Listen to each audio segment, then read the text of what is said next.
राजस्थान सरकार के मुख्य सचिव श्री बी श्रीनिवास जी, महानिदेशक पुलिस राजस्थान श्री राजीव कुमार शर्मा जी, महानिदेशक HCFM रीपा श्रीमती श्रेया गुहा जी, अतिरिक्त मुख्य सचिव गृह विभाग राजस्थान श्री भास्कर सावंत साहब, प्रमुख शासन सचिव वित्त एवं आबकारी एवं कराधान विभाग वैभव गैलरिया जी, शासन सचिव कार्मिक विभाग श्रीमती अर्चना सिंह जी, समस्त अधिकारीगण और इस प्रशासनिक सेवा में एवं अधीनस्थ सेवाओं में चयनित होने वाले आप सभी अभ्यर्थियों का मैं हार्दिक स्वागत करता हूं, अभिनंदन करता हूं।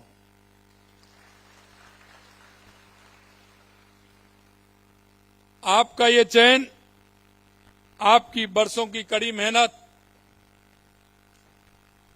अटूट समर्पण, मेहनत का ये प्रतिफल है। आपके माता पिता, परिवारीजन, रिश्तेदार, गुरुजन, मित्रों की अनगिनत प्रार्थनाओं और आशीर्वाद का फल आज आपके हाथ में है। मित्रों, मैं सदैव एक बात कहता हूं, क्योंकि हर माता पिता के मन में, हर विद्यार्थी के मन में उनके जीवन की एक मन में जिज्ञासा भी होती है और बनने की इच्छा भी होती है। और वो इच्छा होती है कि मैं प्रशासनिक सेवा में जाने की। और ये वो इच्छा है कि हर माता पिता के मन की इच्छा होती है कि मेरा बेटा प्रशासनिक सेवा में जाए। और ये विद्यार्थी के मन में भी रहती है, चाहे हमारे भाई हो या बहन हो, कि वो प्रशासनिक सेवा में जाए। आपकी मेहनत, माता पिता का आशीर्वाद और ईश्वर की कृपा से आप सभी को मौका मिला है। आपकी वो दिन रात की मेहनत जो आपने अटूट परिश्रम किया है और आपने अपने सपनों को दिशा दी है। मित्रों, सपना तो कोई भी देख सकता है, लेकिन सपनों को कर्म पर ढालना यह स्वयं की दृढ़ इच्छा शक्ति होती है। अगर उन्होंने सपनों को स्वयं पर ढाल लिया तो दुनिया में कोई भी काम ऐसा नहीं जिसको व्यक्ति नहीं कर सकता है। इसलिए इस संपूर्ण सफलता के लिए आपको, अपने माता पिता को और ईश्वर को मैं बहुत बहुत शुक्रिया अदा करता हूं कि राजस्थान की सेवा के लिए आप सभी को उसमें चयन हुआ है। और आपको नीति ने यह कहा है कि एक सफलता के बाद एक दूसरी सफलता को आगे बढ़ाने का काम आपको सौंपा है। वो आपके माध्यम से नीति बहुत कुछ कराना चाहती है, क्योंकि मैं देख रहा हूं कि इस चयन में किसानों के भी बच्चे हैं, मजदूरों के भी बच्चे हैं, विधवा माताओं के भी बच्चे हैं, और आपने देखा दिव्यांग, घुमंतु, अर्ध घुमंतु। मित्रों, सच्चे मायने में यही लोकतंत्र है।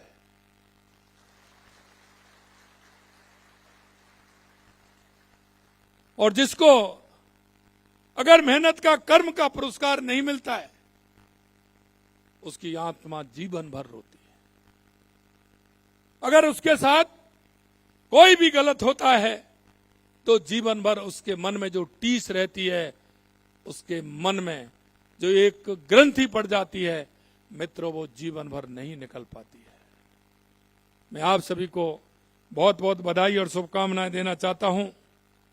मित्रों, आप उस दिन को भी याद करना जब आपने अपनी मेहनत प्रारंभ की होगी। आपके मन में कई विकल्प आए होंगे, कई द्वंद आए होंगे, कई तरह के सपने माता पिता ने देखे, लेकिन माता पिता का विश्वास भी आपने जीता होगा। हम देखते हैं कई लोग जब तैयारी करते हैं तो माता पिता कई तो प्रोत्साहित करते हैं, लेकिन कई कहते हैं कि नहीं, इसमें नहीं हो पाएगा, आप इसमें तैयारी कर लीजिए, इसमें नहीं हो पाएगा, इसमें कर लीजिए। कई तरह की घर की परिस्थिति होती है, परिवार की परिस्थिति होती है। आपने सबकी चुनौती स्वीकार करते हुए आगे बढ़ने का काम किया है, इसके लिए भी मैं आपको बधाई देता हूं।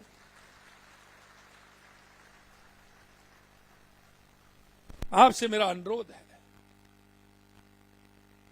क्यों आप अभी आए हैं, ट्रेनिंग भी होगी,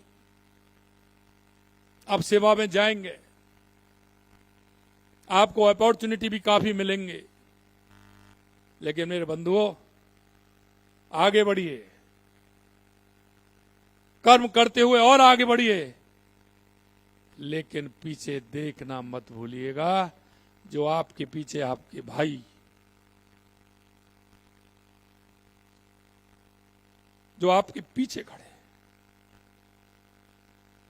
आपको भी किसी ना किसी ने संबल दिया होगा, आप उनका संबल बनिए। जो आपके पीछे आ रहे हैं, ये जरूर आपको ध्यान रखना है,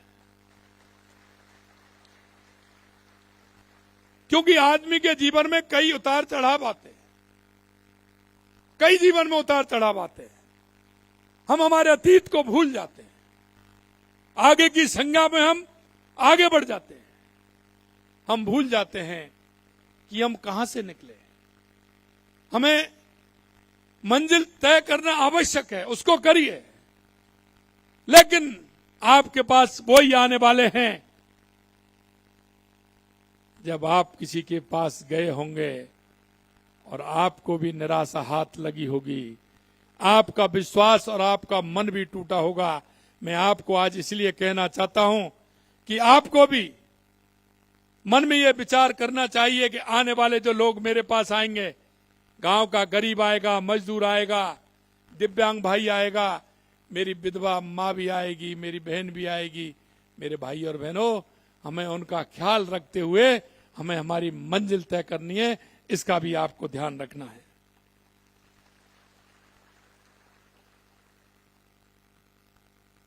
मैं ये भी जानता हूं कि इस मुकाम तक पहुंचने के लिए आपने कितने अभाव सहे, कितने संघर्ष सहे, और उनको पार करके आपने सफर तय किया।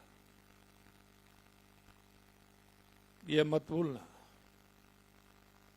सबसे ज्यादा सहयोगी भी आपका परिवार बना है, तो कई लोगों का सहयोगी भी बना होगा। मैं आपसे कहना चाहता हूं मेरे भाइयों, आप उस पर कल्पना को छोड़ देना। आप जितना कर सकते हो उनका सहयोग करना, और हमेशा उनको आगे बढ़ाते हुए, प्रोत्साहित करते हुए उनको आपको सफल कराना है। यह हमारा जीवन की कुंजी होती है।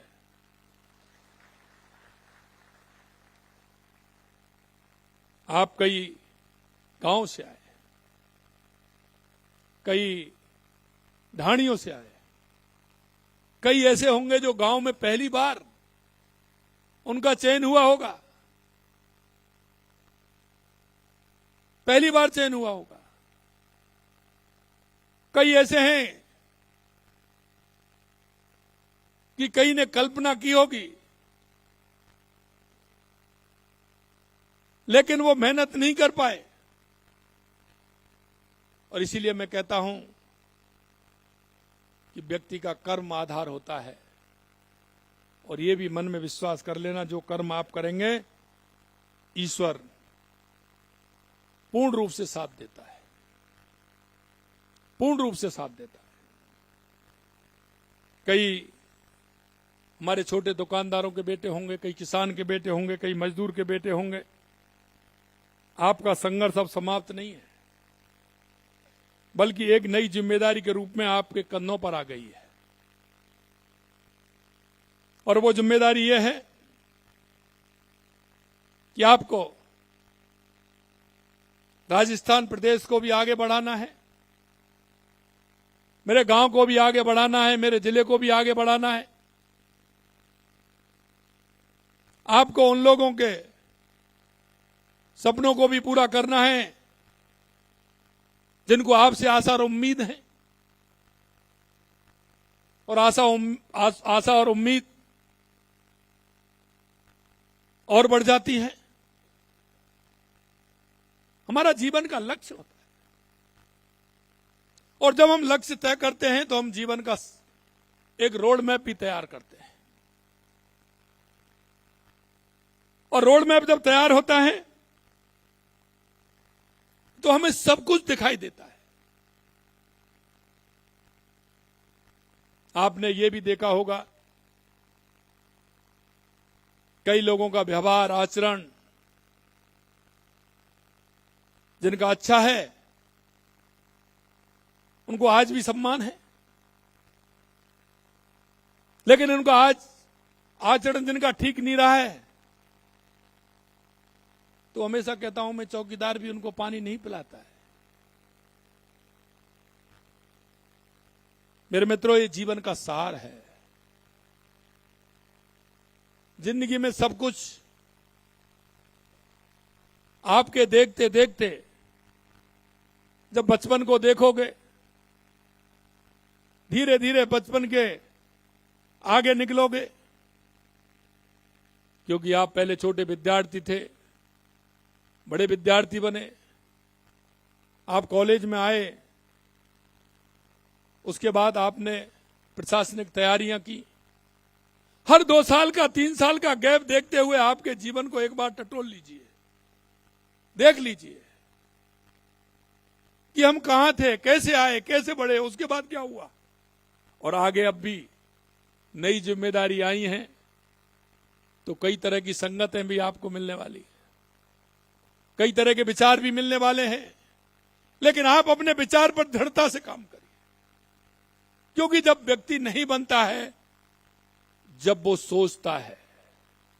आपने भी सोचा होगा, जिस दिन परिणाम आने से पहले आपके मन में कई तरह की कल्पना होंगी, आपने कई तरह के विचार मन में आए होंगे।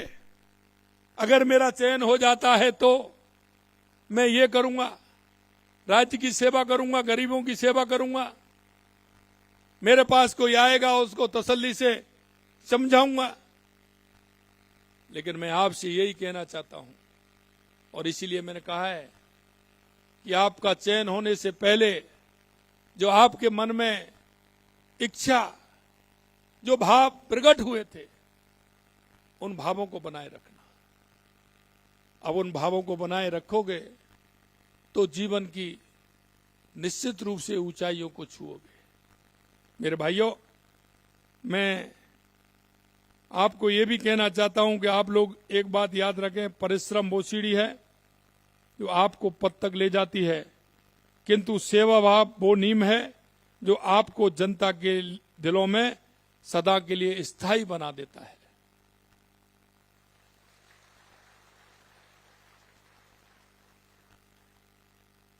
हमारा काम के प्रति किस तरह का हमारा व्यवहार हो, लोक सेवक के कर्तव्य और दायित्व की एक किताब आपको मिली होगी। ये हमने 2023 से हमने प्रारंभ किया है, 24 से। हम जब भी नियुक्ति पत्र देते हैं या इस तरह के कार्यक्रम आयोजित होते हैं तो हम इससे देते हैं। मित्रों, जिस तरह से आपके परिवार को आपसे इच्छा और अपेक्षा रहती है, वही इच्छा और अपेक्षा सरकार को रहती है। हमें दोनों दायित्व निभाने हैं। परिवार का भी दायित्व निभाना है और सरकार का दायित्व भी हमें निभाना है। हमें वो काम भी करना है जो जनता जिनको चाहती है। लोक सेवा के रूप में हमें उन कामों को भी ध्यान देना है और हमें हमारा जो विजन है, देश के यशस्वी प्रधानमंत्री नरेंद्र मोदी जी के नेतृत्व में विकसित भारत और विकसित राजस्थान की जो कल्पना है, उसको भी हमें साकार करना है और राजस्थान में हमें उसकी भूमिका निभानी है। मेरे भाइयों, मैं एक बात और कहूंगा, वो भूमिका को जमीन पर उतारने का दायित्व आप जैसे युवा अधिकारियों का है। और वो मैं इसलिए कह सकता हूं कि भारत वो देश है जो युवा के नाम से जाना जाता है और इसका पूरा दायित्व हमारे युवा भाई बहनों के ऊपर है। आज आप सेवा में आ रहे हैं, लेकिन आपके ऊपर जो दायित्व है, जो राज्य के काम है, उनका भी दायित्व आपके ऊपर है। मुझे पूर्ण विश्वास है आप उन दायित्वों को भी पूरा करेंगे। हमारी सरकार का संकल्प स्पष्ट है कि राजस्थान को देश का नंबर 1 राज्य बनाना है, नंबर 1 राज्य बनाना है।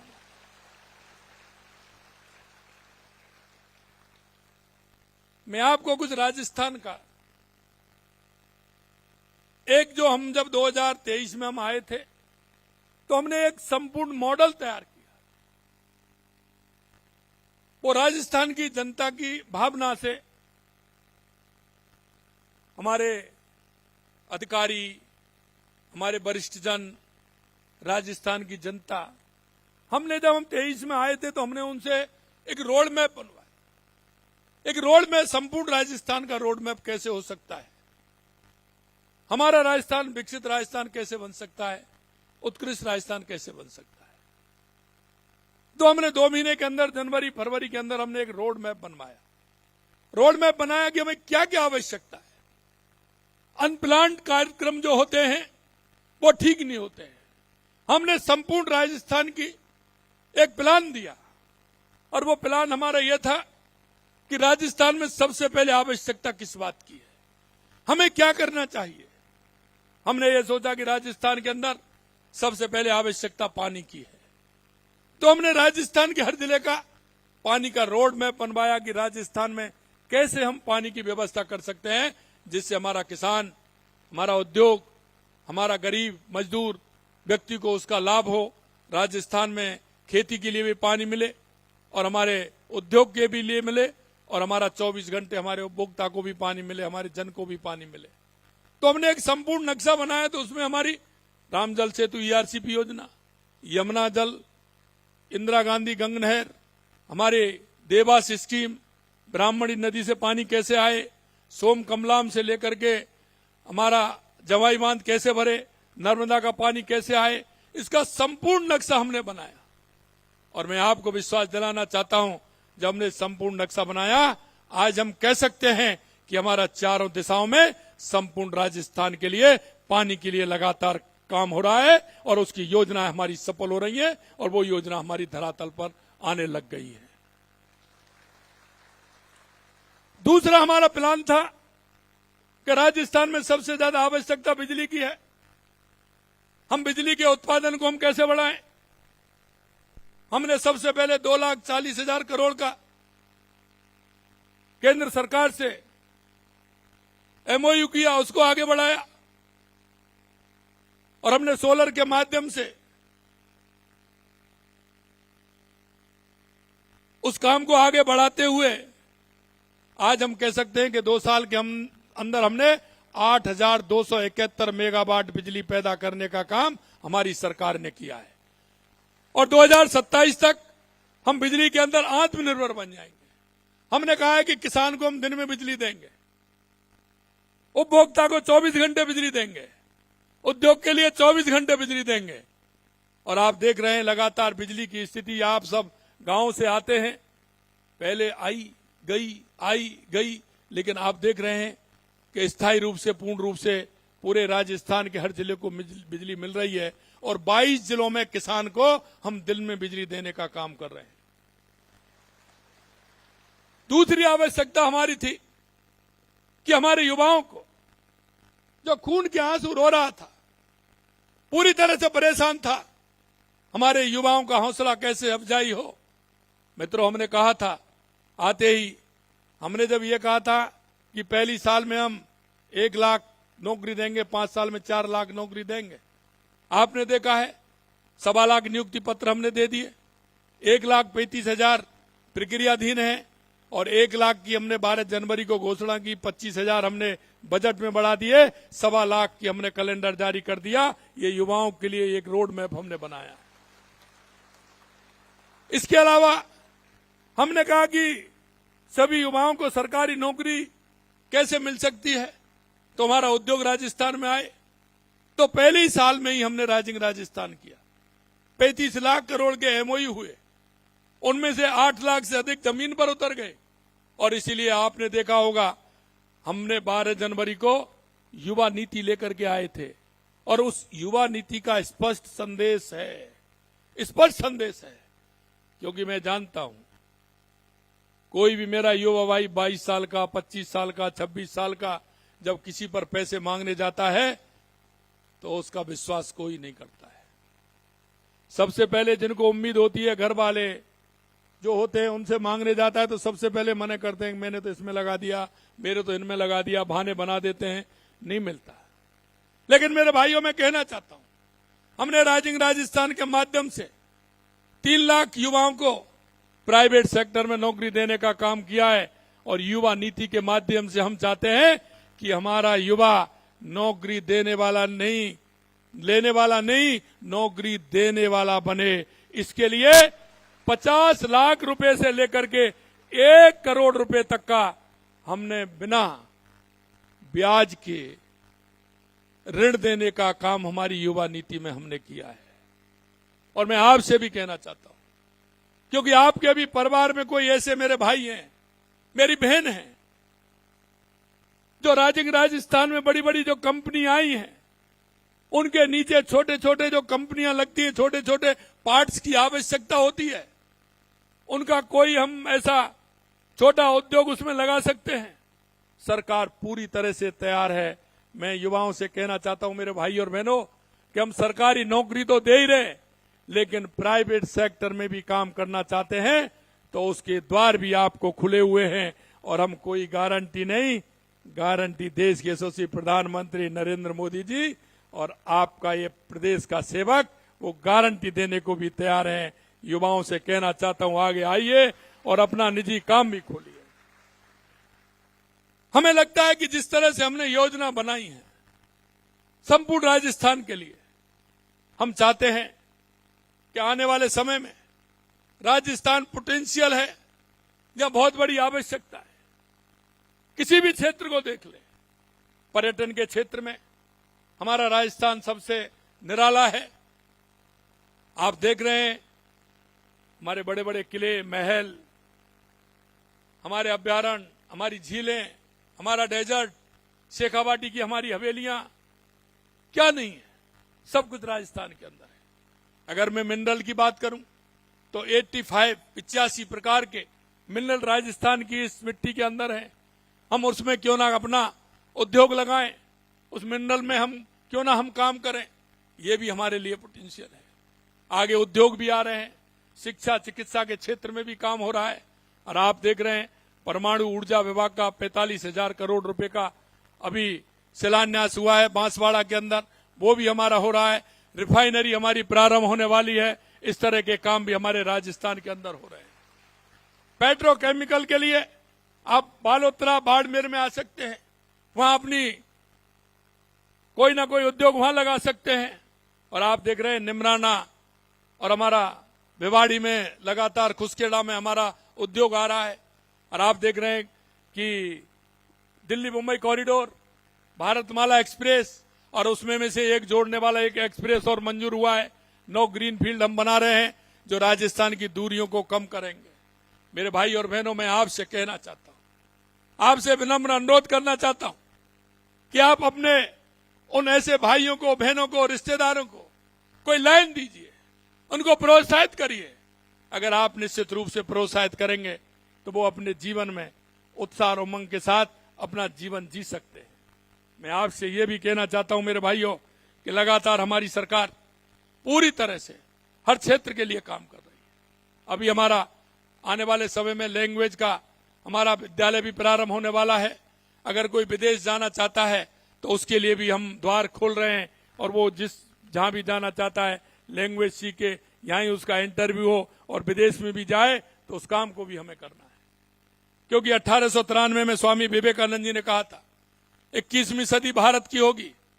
आप देख रहे हैं धीरे धीरे जिस तरह से देश दुनिया में परिवर्तन हो रहा है, उस नरेंद्र ने कहा था और ये नरेंद्र करके बता रहे हैं कि 21वीं सदी भारत की होगी। आज मैं आपके माध्यम से मेरे भाई और बहनों, मैं एक बात जरूर मैं कहना चाहता हूं।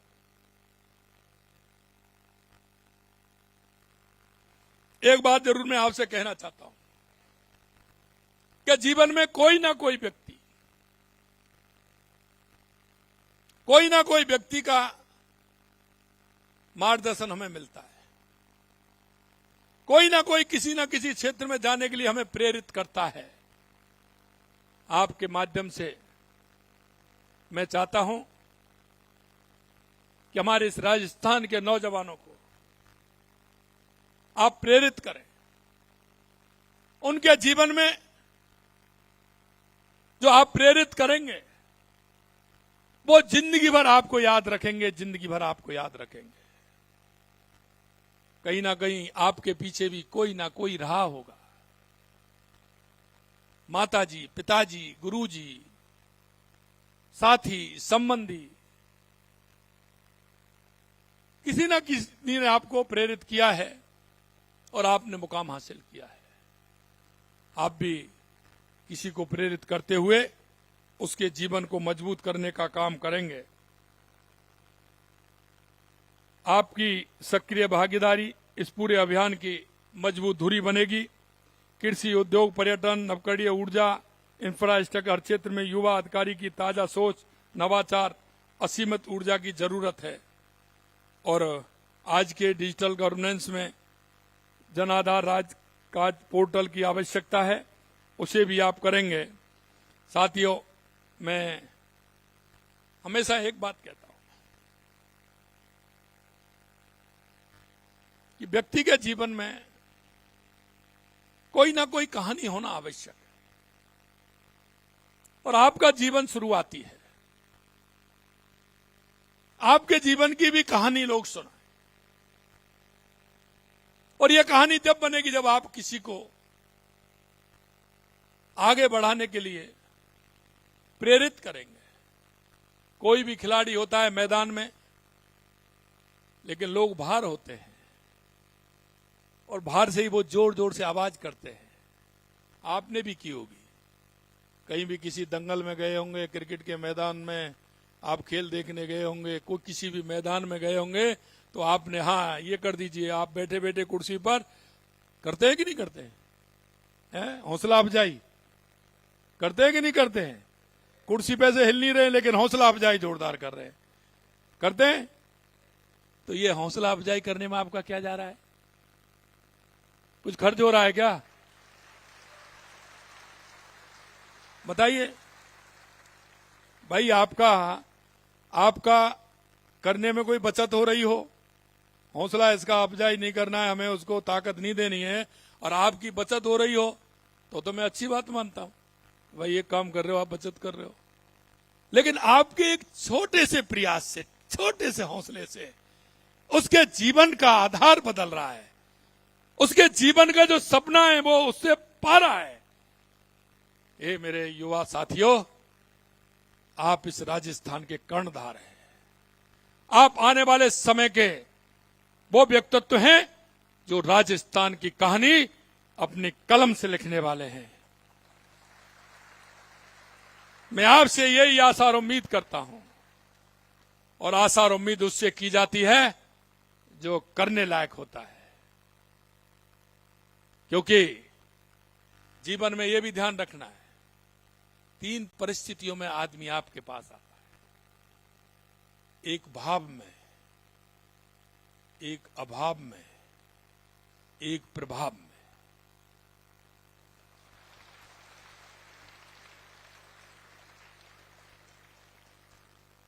अगर वो आपके पास भाव में आया है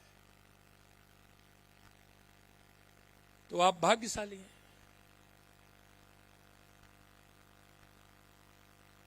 तो आपका दायित्व बनता है उसकी समस्या को सुनकर के समाधान करना। अगर वो अभाव में आया है तो अभाव में आया है तो उसकी समस्या का समाधान तो करना ही है। भाव में आया है तो आप भाग्यशाली हैं। भाव में आया है तो भाग्यशाली हैं। अभाव में आया है तो सौभाग्यशाली है। और प्रभाव में आया है तो आप अति सौभाग्यशाली है।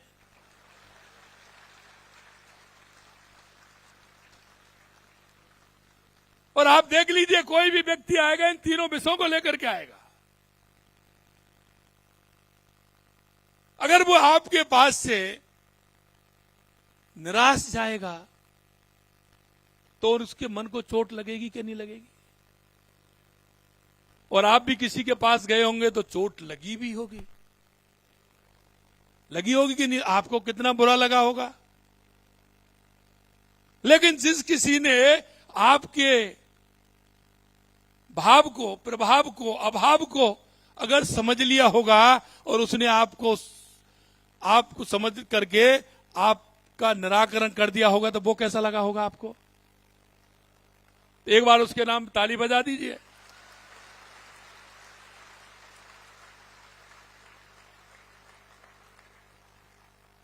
और मैं आपसे कहना चाहता हूं कि इन तीनों गति में वो किसी में भी आता है, हमारा दायित्व बनता है कि हम उसको किसी भी तरह से निराश नहीं होने दें। अगर आपको लग रहा है काम भी होने वाला नहीं है, मुझे पता है 100% तो मैं भी नहीं कर सकता। यह वास्तविकता है कि नहीं है? यह वास्तविकता है कि नहीं है? तो 100%, लेकिन उसके मन को संतोष जरूर कर सकते हैं। उसको बिठा करके, उसको पंखे की हवा खिला करके,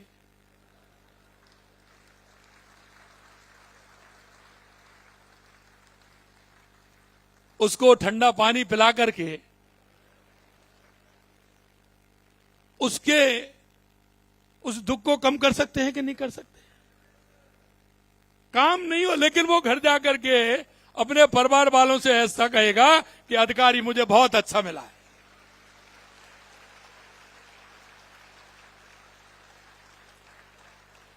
अधिकारी मुझे बहुत अच्छा मिला है। काम हो नहीं हो, लेकिन उसको ये कहेगा अधिकारी बहुत अच्छा, जिसने मेरे को बिठाया, पानी पिलाया। काम करना भी आवश्यकता है, होने लायक है। होने वाला काम है वो भी आपको करना है, पूर्ण रूप से करना है। उसका नंबर लिख के अगर आपको लगे तो उसका मोबाइल नंबर भी लेना है और आपको कहना दादा आपको परेशान नहीं होना है। मित्रों, ये गांव से जुड़े कितने लोग हैं? अधिकतर हैं।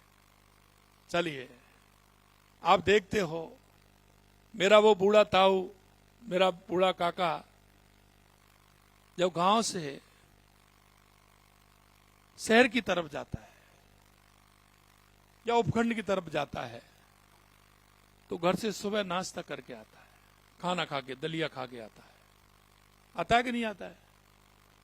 और दिन भर उसको वहां हो जाता है और निराश होकर के शाम को घर लौटता है। तो उसके मन की पीड़ा क्या होती है? कभी हमें उसको सोचना चाहिए कि नहीं सोचना चाहिए? मित्रों, मैं एक ही बात आपसे कहना चाहता हूं। आप लोग के जीवन में ऐसे लोग आने वाले हैं। मेरा इतना ही आपसे आग्रह है कि ऐसे लोगों को भगवान के द्वारा भेजा हुआ और आपके द्वारा उसकी समस्या का समाधान उसकी नीति में है, इसलिए हमें एक एक समस्या का समाधान करना है, एक एक समस्या।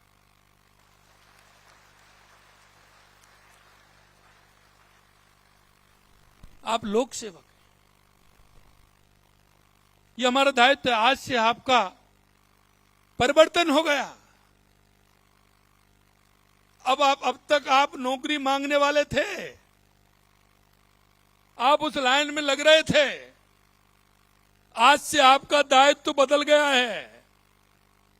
आप उस भूमिका में आए गए हैं कि आप कुछ कर सकते हैं। और जहां मैं बैठा हूं, जहां हमको जिम्मेदारी मिली हुई है, वह हमारा दायित्व है। क्या उसका समाधान हम कैसे उसका कर सकते हैं? मित्रों, वो गरीब, मजदूर, किसान, हमारी ड्यूटी बनती है। अंतिम पायदान पर जो व्यक्ति खड़ा है उसको हम कैसे आगे ला सकते हैं? हमें उनको आगे लाना है और आगे लाते हुए हमारे राजस्थान को हम कैसे सशक्त बना सकते हैं। हम हमारी जवाबदेही दृढ़ संकल्प के साथ होनी चाहिए। संवेदनाएं, जब तक हमारी संवेदनाएं व्यक्ति के साथ नहीं होंगी, कई बार हम देखते हैं सड़क पर जाते हैं, एक्सीडेंट हो जाता है, हम बगल में लेकर के गाड़ी को ले जाते हैं। अगर क्या हो गया, पता नहीं क्या हो गया, तुम चलो निकलो आगे।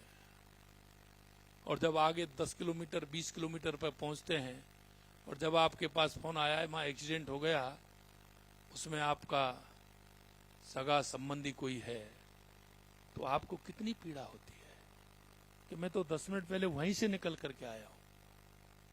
अगर मैं देख लेता तो मेरे को मालूम पड़ जाता। मेरे मित्रों, जीवन में हमेशा संवेदनाएं होनी चाहिए और वो हर व्यक्ति के प्रति होने चाहिए। अगर हमारी संवेदनाएं होंगी तो निश्चित रूप से हमारा जीवन उत्कृष्ट होगा, हमारा जीवन एक आशा और उम्मीदों से भरा होगा, जो लोग हमसे आशा और उम्मीद करेंगे। जनता की समस्याओं को सुनिए, गहराई से समझिए, पूरी तत्परता से सुलझाइए। ये त्रिसूत्रीय मंत्र एक सफल, सम्मानित और लोकप्रिय अधिकारी की सच्ची पहचान है। आप जिस जिले में, जिस विभाग में जाएं, वहां की जमीनी हकीकत को ध्यान से समझें, फिर समाधान की सही दिशा में ठोस कदम उठाएं। एक बार हमें समझना होगा, हमें क्या करना है, उसका ठोस कदम भी उठाना होगा। चाहे वो कोई भी किसी तरह की समस्या हो, एक नए राजस्थान की हम पहचान बनाएं। और जैसा मैंने कहा कि अंतिम पायदान पर खड़े व्यक्ति को हम कैसे लाभ दे सकते हैं, वो हमें दिलवाएं।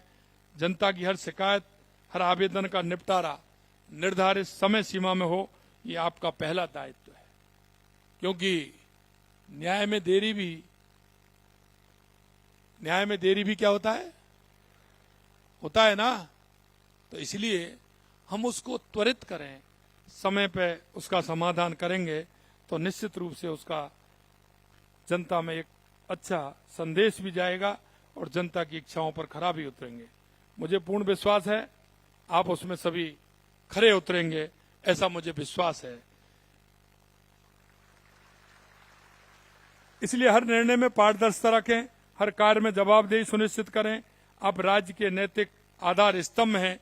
आपका आचरण से पूरे विभाग को कार्य संस्कृति बनती है और एक ईमानदार अधिकारी सैकड़ों कर्मचारियों को भी दिशा देता है। मैं हमेशा एक बात और कहता हूं, क्योंकि आप सभी अधिकारी की भूमिका में हैं, हमारे जो सहकर्मी होते हैं, हमारे ऑफिस में जो कर्मचारी होते हैं, उनके प्रति भी हमारा व्यवहार कैसा होना चाहिए, यह भी हमें सुनिश्चित करना है। उनके प्रति हमेशा आपका व्यवहार अच्छा रहेगा तो वो सवाया काम निकालेंगे।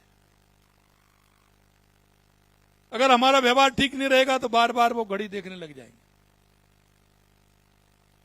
लगेंगे कि नहीं लगेंगे?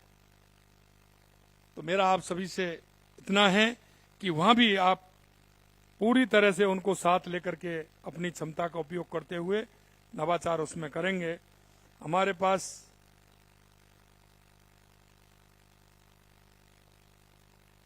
राजस्थान में बदलाव के लिए बहुत आशा और उम्मीद है। मैं आपसे यही कहूंगा कि आपका सबसे बड़ा पुरस्कार यही होगा कि हम राजस्थान को आगे ले जाएं, विकसित राजस्थान बनाएं, उत्कृष्ट राजस्थान बनाएं। और जब भी कोई निर्णय लें एक बार अवश्य सोचें कि क्या इस निर्णय से उस आदमी का भला होगा जिसके लिए ये लोकतांत्रिक सरकार बनी है। हमेशा व्यक्ति को लेकर के और आपके व्यवहार को लेकर के हमारे मन में ये बात होनी चाहिए कि हम जो करने जा रहे हैं वो उचित है या अनुचित है। अगर ये आपके मन में आ गया तो मैं सोच सकता हूं कि राजस्थान की 8 करोड़ जनता के सपनों का पूरा करने में आपकी बहुत बड़ी भूमिका होगी, बहुत बड़ी भूमिका होगी।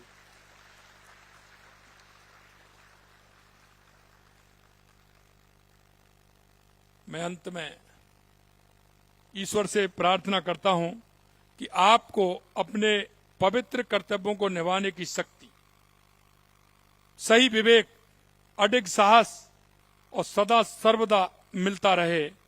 ईश्वर से मेरी प्रार्थना है कि ईश्वर आपको अपने सच्चे मार्ग पर चलने के लिए शक्ति दे, सामर्थ्य दे और आपकी कुशलता से राजस्थान एक अच्छा राजस्थान बने। एक बार आप सभी को शुभकामना देता हूं। आपकी विकसित राजस्थान में, उत्कृष्ट राजस्थान बनाने में आपकी महत्वपूर्ण भूमिका रहने वाली है। आप सभी को बहुत बहुत धन्यवाद, बहुत बहुत धन्यवाद। आप सभी को पुनः बहुत बहुत शुभकामनाएं। जय हिंद, जय भारत, जय राजस्थान।